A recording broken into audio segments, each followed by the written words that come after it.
Hello, welcome back to Hunter 2, and today we are going to be continuing on the Summit LS engine build, or the Summit Pro LS engine build that I'm doing for my L33 5.3 liter. And yeah, so last video I showed you kind of how to gap the piston rings. If you guys actually watched that video all the way to the end, I actually kind of went in depth and showed how to, how I gap the rings and how I put them onto the pistons and everything like that. And now I have all the pistons and piston rings, I should say I have all the piston rings installed on all the pistons, and I have the pistons laid out of how they're going to go into the block. So if we look at my engine block, it's going to be sitting like this.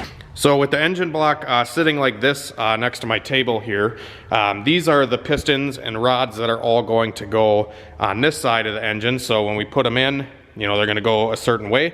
And then I have the driver's side of the engine over here. So I'm going to be putting the rods and pistons onto the I'm going to attach the connecting rod to the piston according to where it's going to go into the bore. And like I said, I matched all the piston rings where I gapped them into the cylinders into this order with the engine block like this, so I don't lose track. You could also mark them, mark them each cylinder. So like this one would be, it'd be 8, 6, 4, 2, and then this side would be 1, 3, 5, 7. This method works for me. You can do it however you want. If you want to mark them, mark your block, whatever you got to do to, stay on top of your assembly. So you make sure that the rings that you gapped per the cylinder are going on into the right cylinder. If you gap, technically, the way that if the engine bores are all true, which these are, the ring gap should be set to every cylinder, not just the one. But it's always good practice to just keep the rings to the cylinder that you gapped them in. So I have this side all done. So this is the passenger side of the engine. I have all the connecting rods attached onto the pistons with the pin and the circlips. And I'm just using a little bit of this engine assembly lube, stay lube. I just use it on a lot of my engines. You can use, just regular 30 weight oil if you want. You can use gear lube. I've done a ton of different assembly oils and I haven't really noticed any difference. I do like this stuff. I don't know why. I've just had good luck with engines when I use it, so that's what I do. So anyways, got these all done, and I'm going to be moving on to the other side and showing you how to attach the connecting rod onto the piston. And I've actually done a little bit of research and kind of just brainstorming and trial and error, just kind of figuring stuff out with what way the rod wants to face onto the crankshaft. Normally when I build like Honda engines and stuff like that, the connecting rod has a tang on it. So if we look at the connecting rod here, you can see there is a tang for the bearing. And typically, you always want to match the tangs on the cap and the rod. So the cap also has one of those tangs. And you always want to match the tangs together on the rod. And then there's always going to be stampings or markings on the rod as well. So the rod is also going to be numbered. So you want to make sure that you match all your numbers to the right rod so you don't get the caps mixed up. Because if you take one cap and try to put it on another rod, etc., they're machined together. So you always want to make sure that they stay together. So yeah, like I said, assembling the rods and pistons are a little bit different on this Summit LS rod and piston combo than it would be with a factory connecting rod. So you can see on this connecting rod, there's a flat side. So this side is completely flat on the big end. And then on the opposite end, there's a chamfer. So you can see that there's like a little lip, it's like a taper on the rod. That typically, the taper on the rod needs to go towards the cheek on the crank. So on the crank, if we take one of our rods here, the cheek meaning the outside of the crank, so towards the counterweight. That little chamfer on the rod, so right here, focus. So like I said, that little chamfer right there on the rod wants to go, typically on most engines, or like most V8 engines, they want to go towards the counterweight, or the cheek, as they call it. And then the flat side of the rod always goes together. So the flat side of this connecting rod is also going to match up with the flat side on the other connecting rod when we attach it. So doing it that way Like I said, typically I always just faced the tangs of the bearing towards the outside of the engine or the exhaust of the engine. That's what I've always typically done on like Honda stuff. But this one, a little bit different, just because if I do it that way, those chamfers don't line up on the crankshaft. And if we look at a factory connecting rod, it doesn't even have those, it doesn't even have that chamfer on the rod. Both sides of the rod on a factory LS rod. So like I have some laying down here on a 6-liter I'm putting together. This one, like I said, it's flat on this side and it's flat on this side. There's no chamfer on the rod, and you technically could put this in either direction. I don't think it's as big of a deal on the factory stuff, but the way I was looking at it is this engine was bone stock. It was never taken apart. And if we take the connecting rod and we check out where the bearing tangs are, typically if we wanted it towards the exhaust, the bearing tang would be on the top. And if we take this off, it's not, it's on the bottom. So you can see the tang of the bearing is on the bottom, and it's also on the bottom on the rod next to it. So this is like an old school theory, but it's good practice to just make sure that all this stuff is right. Rather take the time now and not, you know, have to pull a motor back apart because of some stupid bearing issue. And then this one also, the bearing is on the bottom. If we're looking at the bottom of the engine, you know, when you're putting the cap on, it's always on the bottom side for a factory setup. But like I said, the way that these rods are designed, that's not going to be the case. The bearing tang is going to be on one side, and then the other side is going to be opposite. At least that's how I think it's going to be together. We're going to just kind of put all of them together the same way. So Summit, so how I've been doing it so far is I've just been taking the rod and piston, and you can see that this has the stamp right here on the rod, Summit Pro LS. And if we tip it up, the Summit Pro LS logo is to the left. So if we take the rod and we spin it like this, it's facing us. So that's kind of how I've been putting them on, just to orientate the rods and pistons all the same. And if we do that to all the connecting rods and all the pistons, and we do that the same on all of them, then when we put them into the bores and into the cylinders and onto the crankshaft, it will line up with that chamfer on the rod facing the cheek of the crank. So hopefully you guys caught all that. Hopefully that was a little bit educational, because I know I definitely overthought about that for a while just to make sure I wasn't going to have any issues. But like I said, I think on an LS you can run it either direction, but it is good practice to do this, and that's how I'm going to do it on this engine. So yeah. Anyways, let's move on, and we are going to actually get the bearings and the crankshaft installed onto the engine before we finish doing the rods and pistons here. Actually, I'll finish doing the rods and pistons first. We'll put the pins and the circlips into the pistons and rods, and then after that, we're going to put the crankshaft into the engine, and then after that, we can put the pistons and rods into the engine. All right, guys, so I'm going to show you how to assemble. Ooh, little plastic piece there. I'm going to show you how to assemble the rod onto the piston now. So what I always like to do is I always like to crack the cap off the rod first before I do this. You could do it afterwards, but I like to do it first. That's just the thing I do. So these are 11 millimeter or 7/16 12-point headed bolt. So I always just take my impact to bust them loose. I'm just holding it on my knee. I'll show you here. I'm holding the rod on my knee like this. Yeah, it rattles your knee a little bit, but we'll get her dialed. So then you loosen the bolt up on the rod, and then you crack it with the hammer. Just use the hammer on the bolt head, not on the cap itself. So when you do that,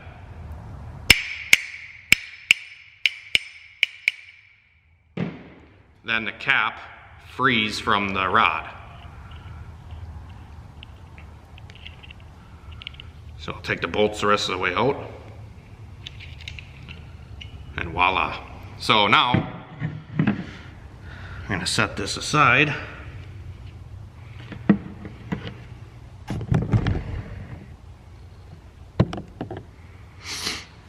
And we have our piston, which we are going to face the same as all the other ones. I already talked about how to figure out what way they got to go.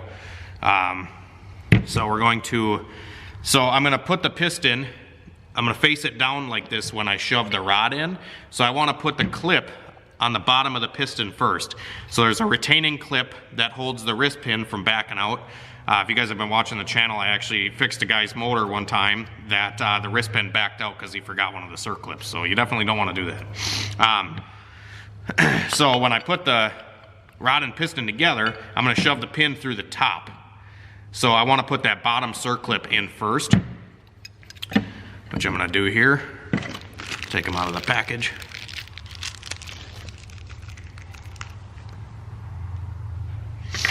And these are, I think, my favorite type of circlip to install. They're just the open-ended deal, and you push them together to position them into the piston. So what I do is I just, hopefully you guys can see here what's going on. I take the open end and I face it towards myself, and I just squeeze them together as I push into the piston here, and I latch them. I latch the open end first. You can hear it click. And then you push the opposite end, the one without the openings. I use my finger kind of to go in here and push outward on the clip. So you can see right now, hopefully you can see that the clip is not in the groove. So when we push it in,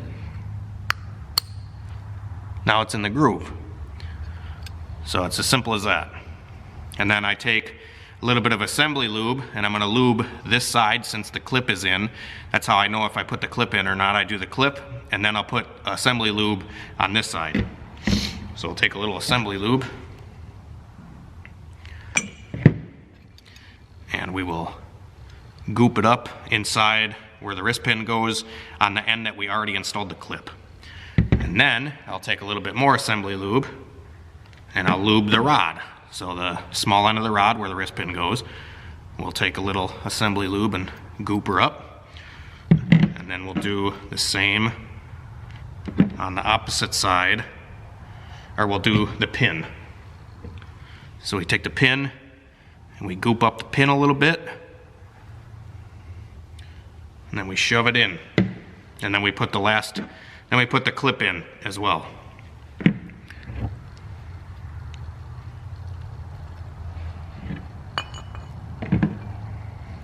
So now I'm going to take the pin, get it through the piston first, and then line the rod up. So it goes through the rod, just like that. And then install the other clip on the opposite side. So we're going to take the clip, squeeze it together, push down, click, bam. It's that easy. Make sure that that clip is seated all the way around. And we're done. Alright guys, so next, now that all the rods are connected to the pistons in the right direction, all the clips are in, the wrist pins, the rings are on the pistons. Now we're going to put the bearings into the block. So I always make sure when I do the engine block here, when I put the bearings into the block, that I blow out all the bolt holes to make sure there's no crud in there. Spray them out with brake cleaner, hit them with the air hose just to blow all the crud out of the threads. And then I do that on all the bolt holes, and then I make sure that I blow out the oiling holes here, which we already did a lot of this at the machine shop, but I'm just gonna do it again, which I already did it already. But just blow out all the oiling holes, and then make sure all your galleyways here are clean, and you know, there's no debris in there. Because actually, even after we hot tanked it, there was some debris that I scooped out with a pick, just to get any of that crud out of there. So I did that.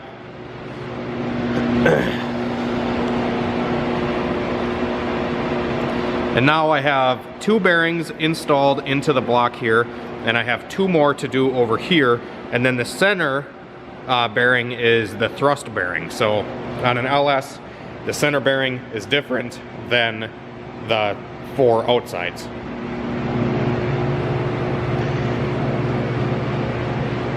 So this is the bearing for the cap side.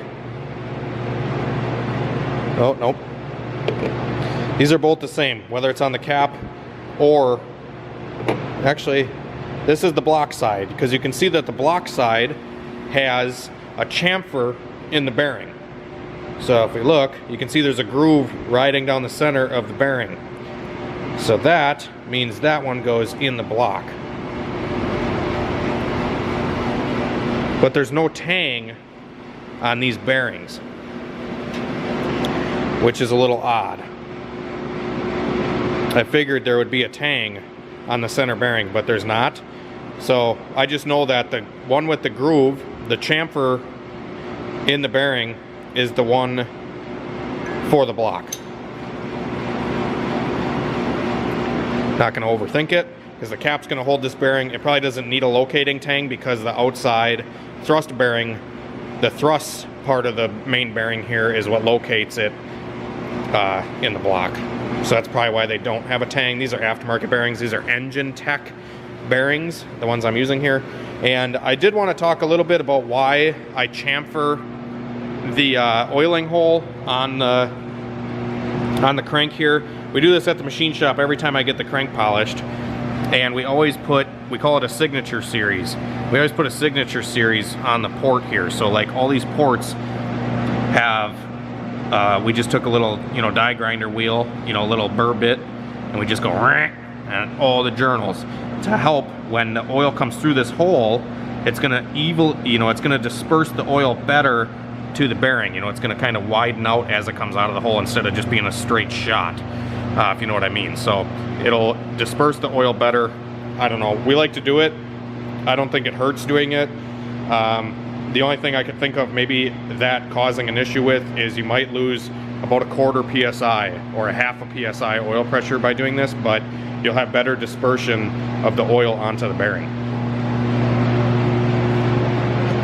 And these bearings also have that into them. They have a groove on the bearing, just like it's the same theory of doing it on the crank here, and same theory on the engine block here. So the engine block also has a groove in it to help disperse the oil. It's a tapered groove, so it's deeper here than it is on the outside, and it just kind of evenly disperses the oil. Just disperses the oil better. That's all I'm saying. And they do it from the factory on the engine block, and they do it on these bearings, and why not do it on the crank too? I do not think it's going to hurt.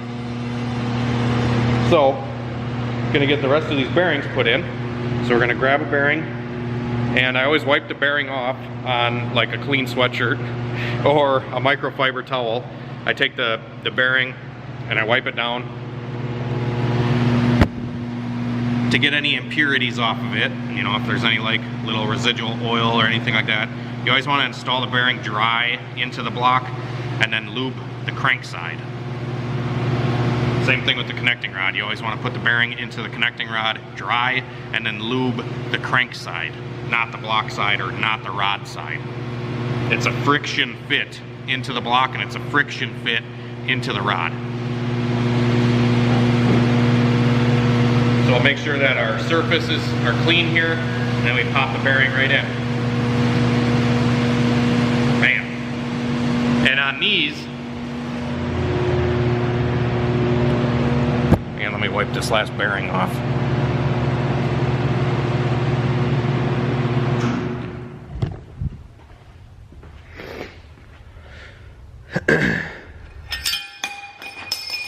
Oh, it's gonna blow up now.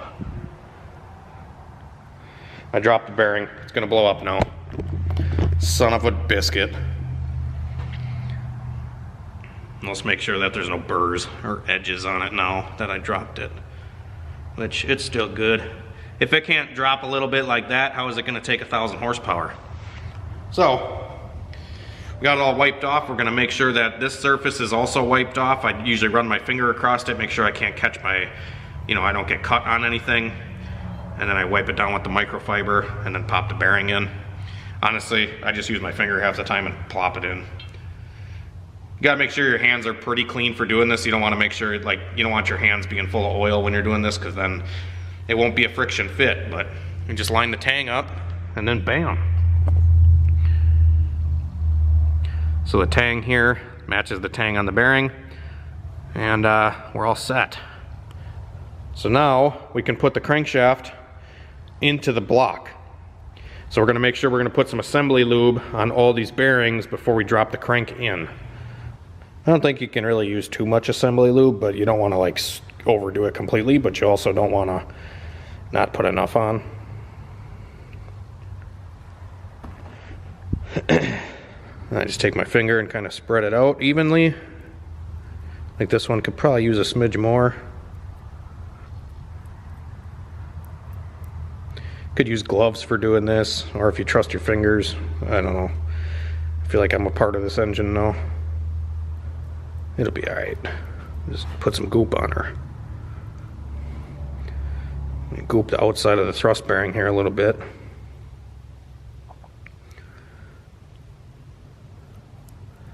Probably gonna run through and put one more dab on each of these bearings.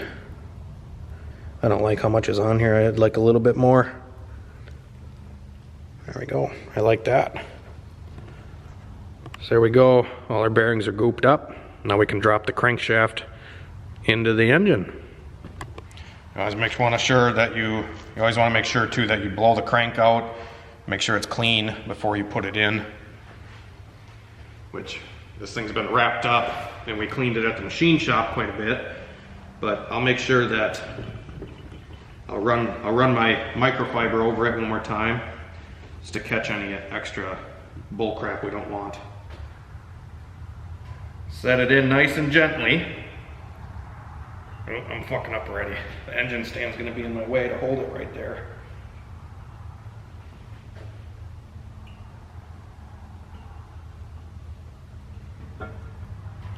There we are. So now the crank is set into the block.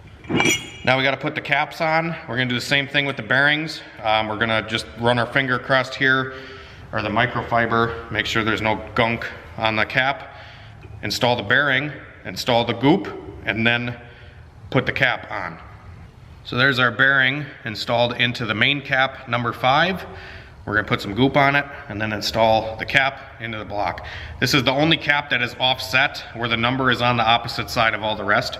I'll show you how they look inside the block once I get them all on. I always like to put a little goop, assembly lube on the threads of the bolts too, or a little oil, whatever you want to use. Alrighty guys, so the crank is now installed into the block and the caps are all on and torqued.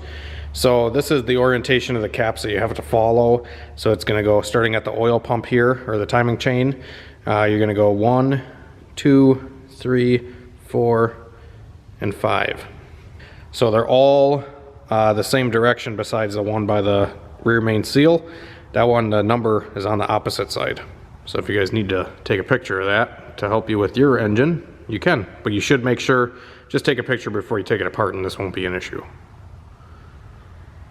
And then the torque spec on the main bolts is a angle setting, so it's like 15 foot-pounds and then 80 degrees.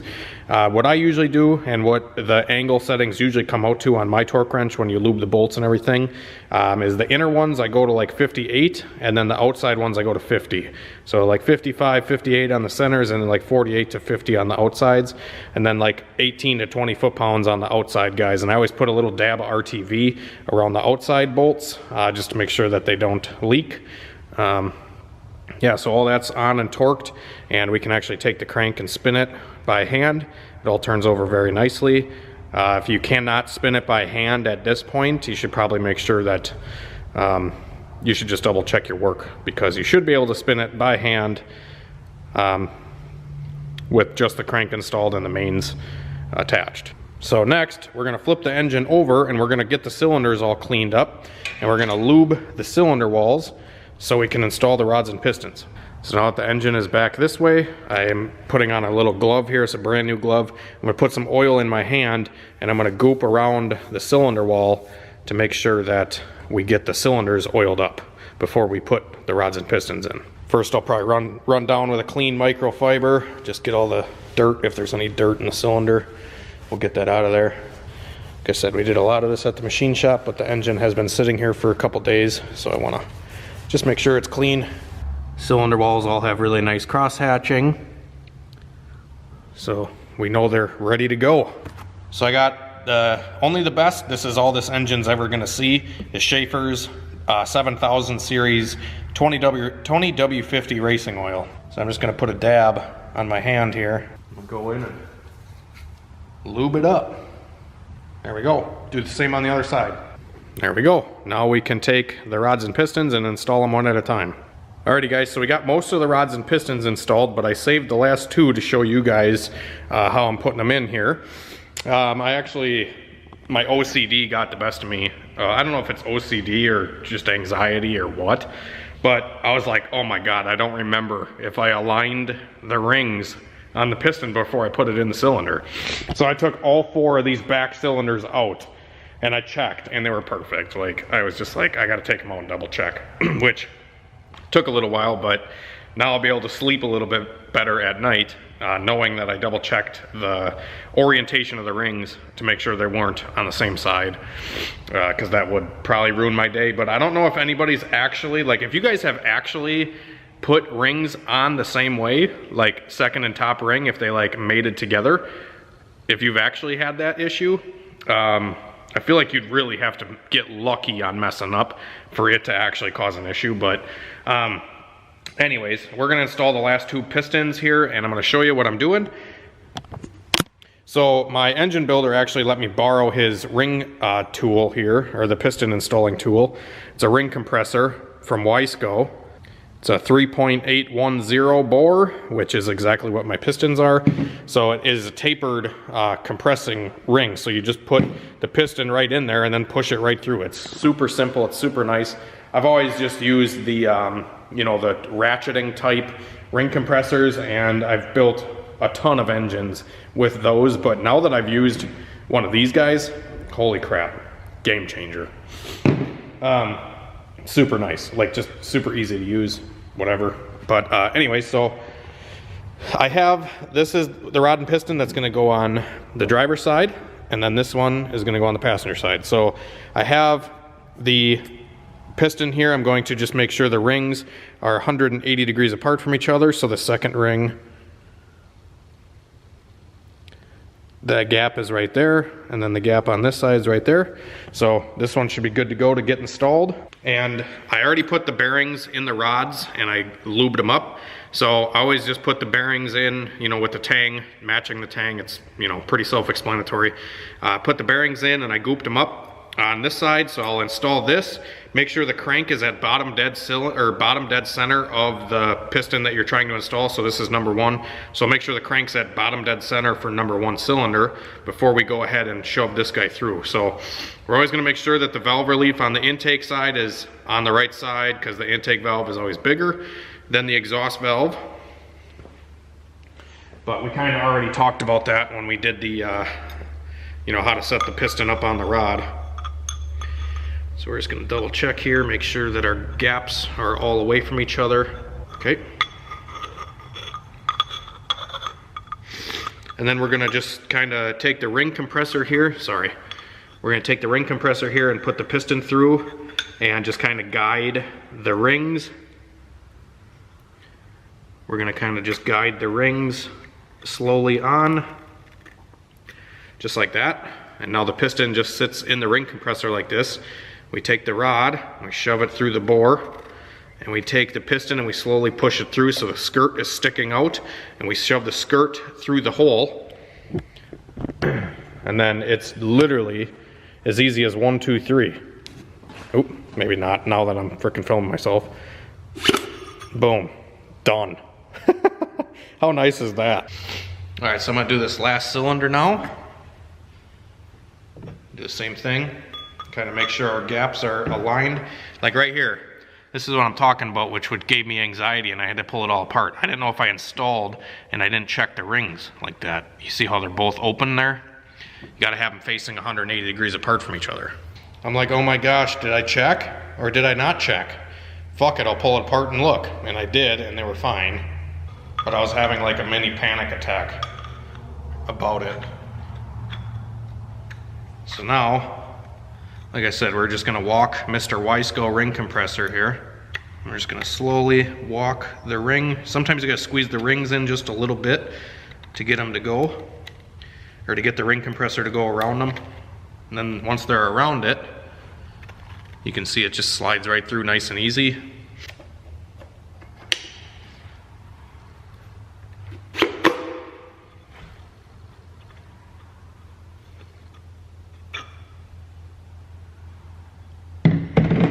installed, but it's hitting the crank because just like I told you guys what you should have done, and I didn't do it.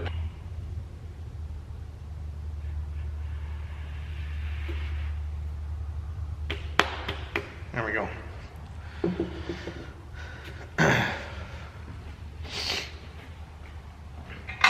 So now we flip this guy over.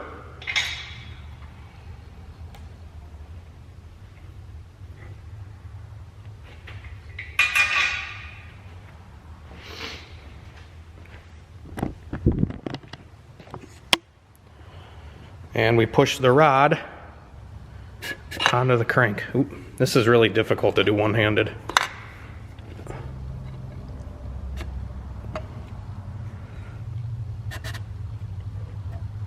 There we go, there's one of them. Oh, dang it.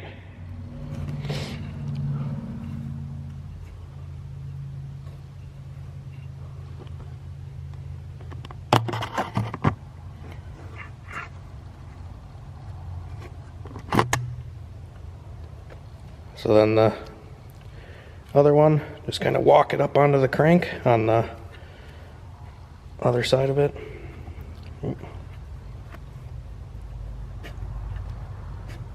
I'm trying so hard to capture this on camera. It's just taking way too long. Because I can only do it one-handed here. There we go. Nice and tight like. So then we put our caps on. We make sure like this one is 2473. That's the number. So I'll grab a cap. That's 2202. So this one, 2473.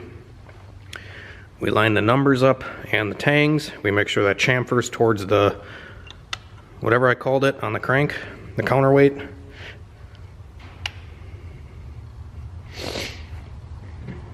Then I always lube the bolt a little bit. Shove the bolt in. Shove the other bolt in.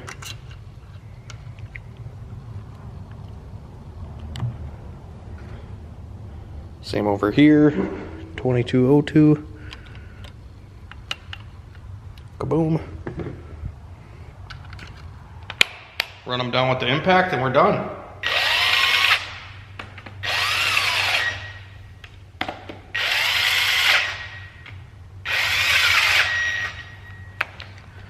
Just kidding.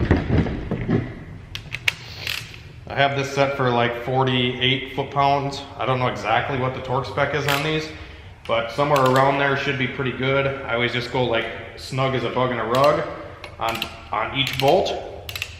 Snug as a bug right there. So we'll do that on all of them. There's snug as a bug. Snug, and then the last one you can finally torque. So torqued.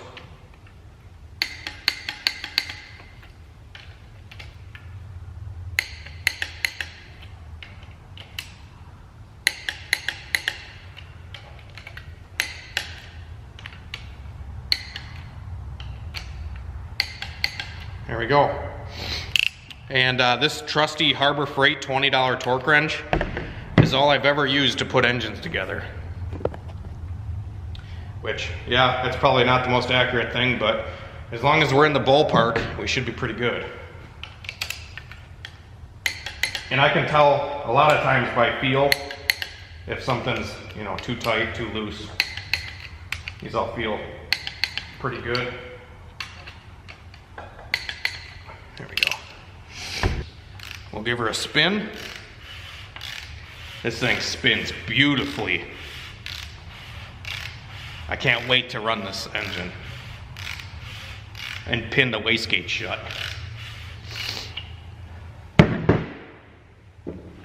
So I'll flip her over.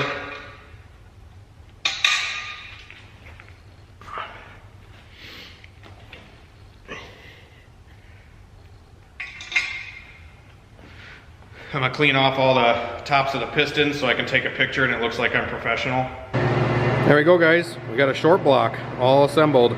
So next video we'll probably do, we'll put the new cam in and then we'll time it and maybe start to put the cylinder heads together. we'll see what tomorrow brings. But yeah, so that's gonna be it.